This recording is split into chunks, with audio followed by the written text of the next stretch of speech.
Welcome to GMFB. Happy Monday out there. Nate Burleson, Peter Schrager, Kyle Brandt, and myself, Kay Adams. So much to talk to. Dak Prescott's getting advice. Maybe it's unsolicited. Should he follow it? The Bengals. Should they add somebody to maybe give Joe Burrow somebody to get advice from? Lots to talk about here. Best advice you could give guys in their planning for next year's Mother's Day. Kyle, go. Maybe they failed this year. Just leave your wife the hell alone. She just wants quiet. She just wants quiet. Okay, good advice. At GMFB, it's time for the lead block. Lead block. Lead block. Leave your wife the hell alone, is what he just said. Let's talk about Cincinnati. The Bengals, of course, take Joe Burrow, #1 overall. He's 23 years old. He enters a quarterback room with another 23-year-old and a 25-year-old Ryan Finley. So head coach Zach Taylor says that the team sort of likes what they've got going on. They're comfortable, and they're going to roll with what they've got. I mean, that's kind of crazy, and it also a little bit contradicts what he said in December about the importance of having a veteran presence on this team. So, Schrags, let's talk about the Bengals in general. I'm finding myself very intrigued by their offense. I want to believe in it if they can stay healthy. I want to be excited. What are your expectations for Burrow? Oh, I think Joe Burrow has to come in right away and be the starter. And then the question is, what can they do in that loaded AFC North? I think the Ravens are a 14-2 team coming off a very disappointing finish, and they're going to want to avenge all of those 60 minutes from the Titans game in the playoffs. Steelers get a quarterback and their defense back, and the Browns should be better. But with the Bengals, you got to understand, this has been kind of one of these franchises that's been the 32nd franchise the last few years. They don't spend in free agency, all this stuff. They hire a coach that really was unproven. This past offseason, they spent in free agency. They loaded up on defense with a lot of players that other teams want. Like DJ Reader's a player that other teams wanted to sign, and they got him to sign with Cincinnati. And they really did well in the draft. So for me, this is like any other team that gets a first overall pick and is throwing them into the mix. There's understanding from the fan base that it might take a year or two, but there's no reason the Bengals can't compete in games this season. They should not be a #1 overall pick again next season. They loaded up, they get A.J. Green back, and they are ready to go with a quarterback who is not a 21-year-old quarterback who hasn't been through it and kind of was a flash in the pan in college. No, he's 23 years old. He's older than Lamar Jackson. He's older than Josh Rosen. And he's also been through it at Ohio State, and he's been through it now with a wonderful season at LSU. I think the Bengals can compete. Maybe not for a division title, but I would not be shocked if they hit 6, 7, maybe even 8 wins this season. Yeah, I hear you on that, Schrags, and you said it perfectly. You know, this shouldn't be a team where they sit back and just wash the year away because they have a young quarterback. No, Joe Burrow is different. We watched him this past year. He was the best player in college football. Even the way that he was smoking that cigar, to me, it didn't look like a guy who's about to be a rookie. It looked like a guy who's been here before, who's done it before. Some guys just come in and they got it, and you can feel it. It's like they got all of the confidence just dripping all over them, and that's what he's going to have to bring in. Now, it's also going to have to be A.J. Green stepping up. He missed the entire year. Okay, A.J., go reclaim your spot back as one of the top receivers in the league. John Ross, you got to stay healthy. The running game is there, so he has the skilled players around him. But the most pressure isn't going to be on Joe Burrow. This is going to be on Zach Taylor. Zach Taylor has history in this league with offensives. He's a quarterback's coach at the Rams when they had that really good year. So now you have the best player in college football, the Heisman winner, national champion. So the pressure isn't on Joe. We saw what Joe can do. Zach, you got the guy that you need. You have the future of your organization. Now we need to see the genius in you, and that being something that they can lean on during the season. So I'm looking forward to seeing what Zach does with all of this talent. It's a good point, Nate, and he does have a lot of it. I would bring it back to Burrow and say he's got to be good out the gates. I mean, really good. I would remember 2016, guys. Yeah. We were talking a lot about Jared Goff. It was our first season as a show. Jared Goff came out in his first ever start in 17-31, 134 yards. They lost. The next morning in the production meeting, I said, you know, guys, I thought he looked pretty good. And Peter wanted to kill me. He's like, Kyle, did you see him? Did you watch the game? He said that in that very Peter way. You got to be great now. The expectations have changed. You can't just come out like Jared Goff and just be fine, especially, this is why I think Joe Burrow is a unique case.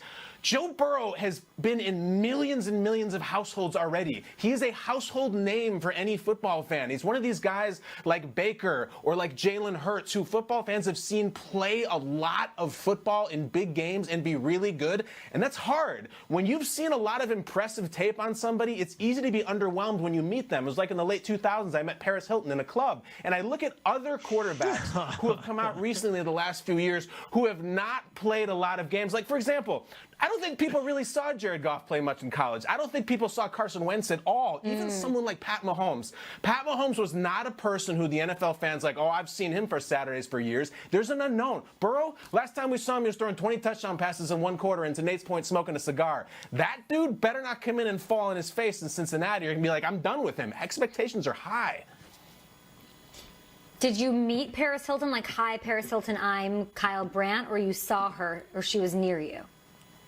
No, I met her at a club. She was with her chihuahua named Prada, and then she got up on stage and sang her Rod Stewart cover, Do You Think I'm Sexy? She had a hit single. You can look it up. I love this story. Hear for more of that at GMFB. I'm not going to let you guys off the hook this easy with this Bengals expectation stuff, though. Before we move on, if you guys aren't going to answer what your expectations really are, I heard you guys don't want him to fall flat on his face, and you don't expect that. You have high expectations because he has talent around him. Nate, what are you using to measure expectations with Joe Burrow? Are you using wins? Are you using stats? Do you expect him to lead this team into the playoffs? Break it down for me. I would say stats. Even though the Browns in Baker Mayfield's rookie season didn't do anything in the postseason, Baker still, after sitting out the first 3 games, had 27 touchdowns in that rookie season, which is a rookie record. So if you're looking at Joe Burrow, who throws for 50+ in college, the best QB, how about we set the mark at 30 touchdowns this year? You minimize the interceptions, and you have something you can build on moving forward into a sophomore season. So he would break the rookie touchdown record. I got to interject here, Kay. Yeah. I got to interject here. 30 touchdowns would be the most ever by a rookie quarterback, Nate. You're saying that's the expectation? 30 touchdowns. 27. Daniel Jones is, I mean, you're telling me that's the expectation. That is an awfully high bar for a guy coming in on a, 3-13 team. Yeah, Baker Mayfield did it. And Baker Mayfield didn't start till week 3. And Baker Mayfield was the #1 pick overall. Mm-hmm. Baker Mayfield was Baker Mayfield was everything that we're saying about Joe Burrow. Had the swag, the sauce, the cigar. The only thing that Joe Burrow isn't doing is taking a shirt off and having a photo shoot with a tiger. I just feel like Joe Burrow has the same type of ability. And I'll say this. Baker Mayfield didn't have a healthy A.J. Green that might be motivated more than ever before.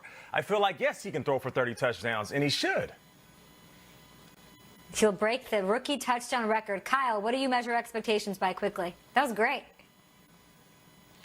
Beat the Ravens, beat the Steelers. And Joe Burrow, it is your burden for the rest of your career to never have the Bengals be a top 5 pick again. Enough of that. Never having been close. I love it. Nate, you are on fire. So I ask you, if you look at the entire AFC North, because that has to play into this, right, with what you look at the success with the Bengals this year, which team's quarterback situation intrigues you the most?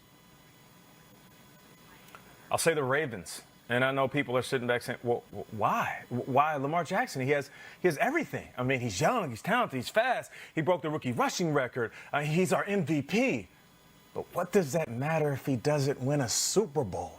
I mean, let's think back. I mean, he's one of the most electric players ever, but Pat Mahomes is running the conference. So I don't care how successful you are in the AFC. If you never get to the big game, you never win that ring. I'm not saying that that's going to happen, but it could, though. You look at Marino being stuck in the same conference as Elway. I mean, that happened. You look at Warren Moon being stuck with Jim Kelly. You look at Warren Moon having fantastic seasons. The Oilers leading the league in passing and still only going to 3 playoff appearances. I mean, Warren Moon is a Hall of Famer, one of the most prolific offensive players we've ever seen. The same thing Marino. They all get high praise, but they're sitting at home without that ring in the jewelry box. So what makes Lamar intriguing is that he is individually fantastic and talented and electric. He is the NFL's version of Iverson, and I love it.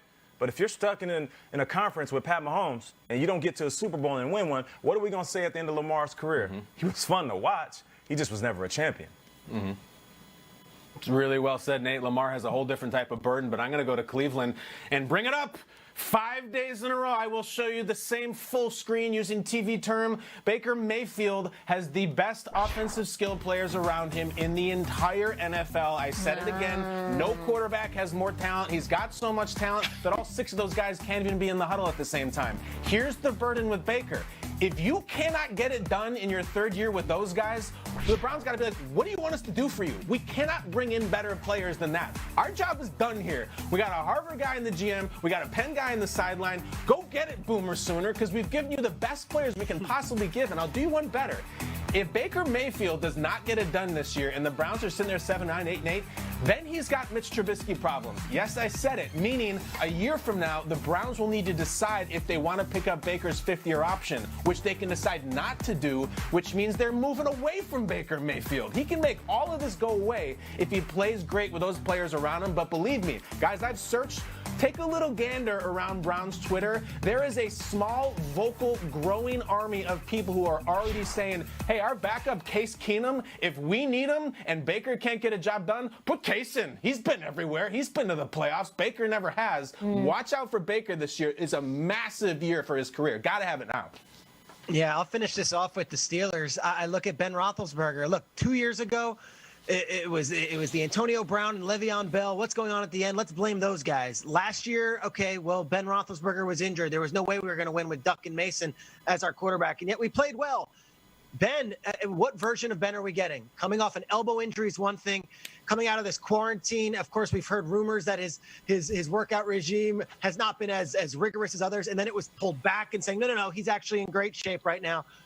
What do we got here, Ben? Because at 38 years old, I'm looking at Eli Manning, who's retired, Phil Rivers, who's on his next home, and we're looking at you, and this team is ready right now to compete, and a defense that is ready to feast.